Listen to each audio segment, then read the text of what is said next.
My name is Wadamaya, an African YouTuber who's on a journey to change the negative stereotypes about Africa. And today I've been joined by the Minister of Agriculture in Germany. I'm a big fan of food security, big fan of agriculture, and I think I have only 10 minutes. So I want to ask you this question.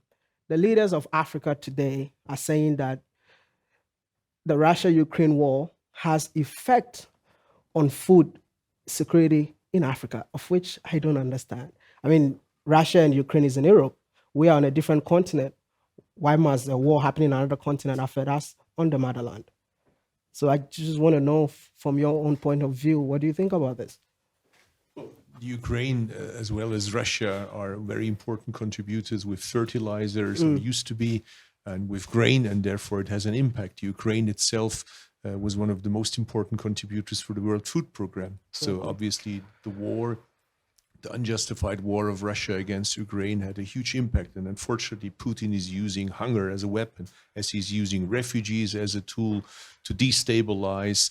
And he wants to divide us, Europeans and many countries in Africa, to forget about the reason of this crisis, that there is this war, and there is no need for a war. There is no need that Putin attacks his neighbor. Let their neighbors be their neighbors. We have to live together on this planet without attacking each other. And this is something Putin has to understand. But obviously, hunger was there before the intervention of Russia towards Ukraine. That's sometimes something we Europeans, or some of our European colleagues, tend to forget because of the climate crisis, because of the loss of species.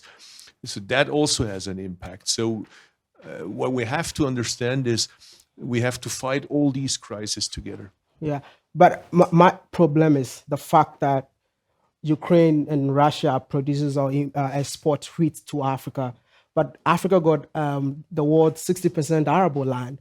So I'm just trying to understand, why can't we feed ourselves, by the way? Well, that's a good question. You have to ask not only me as a Minister for Agriculture in Germany, also some of the governments in Africa. Yeah.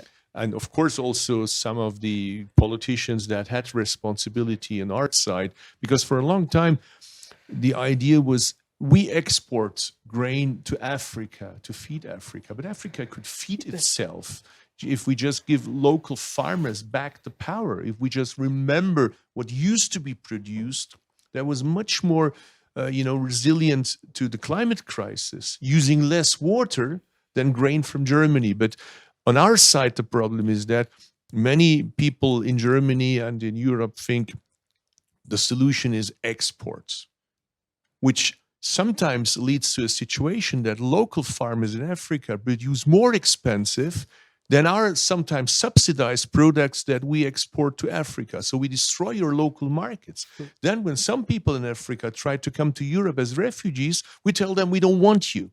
So there's a cycle that we have to stop, that we have to end. But to be fair, we also have to add to that rule of law, fight against corruption, empowering women, in particular young farmers, fighting against food losses. That is also part of the whole picture. So it's reforms that are necessary in some of the states in Africa. And at the same time, we have to question our narrative. And if we work together, I think we can really make a difference. You mentioned something about women empowerment, and I want to know, why is female empowerment important within the food and agriculture sector? Why is it so important? Well, from many studies, if you give power, access to education, but as well money to women, the money goes into sustainable investments, education of children, health, and so on. And sometimes, unfortunately, if you give money to men, the money goes to consumption, short-term consumption. So it's also a matter of an efficient use of money. It's also a way to fight corruption and use money more efficient if you empower women. That's crucial. But the same is true also, by the way, if you empower youth, young farmers. That's why when I had the summit of farmers, of agricultural ministers from 64 countries, from the whole planet, many from Africa, by the way, in Berlin recently, one of the things I tried to reform from the past was I added young farmers, I added women, I added Fridays for Future. I added NGOs that told us ministers that we have to listen to them, not that we teach them. We listen to them. And that's one of the things I would love to change. By the way, during that conference, we also signed a memorandum of understanding with the African Union. My colleague, Commissioner Seko from the African Union, who is in charge of agricultural policy, that we want to share our expertise, our research, because that I think is crucial. We have so many universities, institutions that do research for us, but this need to be accessible for those people who are the practitioners in Africa. Is the African Union really listening to you? Is that the African Union, are they listening? Are they practicing what you told them? Because I'm coming from the motherland, and I have the opportunity to interview a lot of young farmers and even women that are into farming, and almost all of them complain about this. So I just want to know, with the expertise that you share with African Union, are they really like practicing it? Let me say it this way. Sometimes bureaucracy is slow. That's the same case on our side. You know, who am I to lecture colleagues and friends in Africa, because we have the same difficulties and challenges on our side. But what I want to say is, what I did was, before we developed the Africa strategy in my ministry, I told all my advisors, I told my state secretaries, reach out to our African colleagues and ask them what they advise us to do. And guess what the response was? The response was, well, that's the first time that somebody asks us how we see things in Africa before they develop a strategy out from Europe to teach Africans what is wrong and right in Africa. So maybe that's also part of the new thinking that we need. It's not the smartest idea to develop ideas out there in Europe, what the future in Africa should look like, without excluding young people, excluding women, excluding practitioners, and of course as well my colleagues, the ministers of farming and food in Africa. I think my final question will be like, where I'm coming from in terms of the number of people that I interview, or even the youth of Africa in general. I would say a percentage of the youth of Africa thinks that agriculture is for poor people. Have you ever heard anything like that before?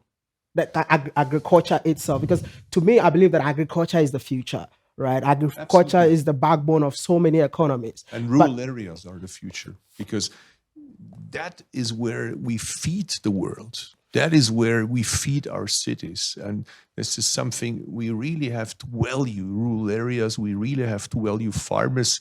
And we have to understand that this is a joint fight. We will only manage this fight if we jointly work together to feed the world, to feed the planet, and as well to fight the climate crisis, the loss of biodiversity. And as long as we see this as a contradiction, we will lose all the three things together.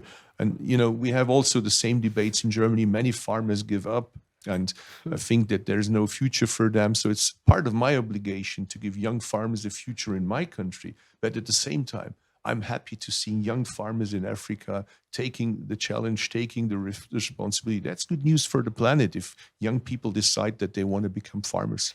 Is climate change affecting the way of farming in Germany now? Yes, of course, it's affecting us as well.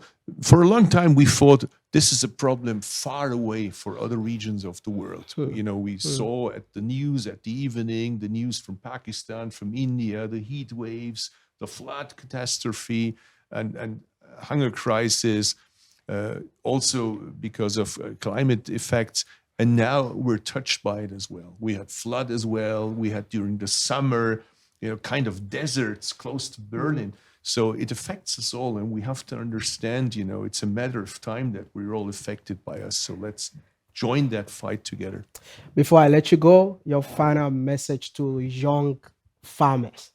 If you have a message for young farmers out there, or any young African in general, or any young leader out there who is willing to be a farmer someday, if you have a message to encourage them, what would that message be?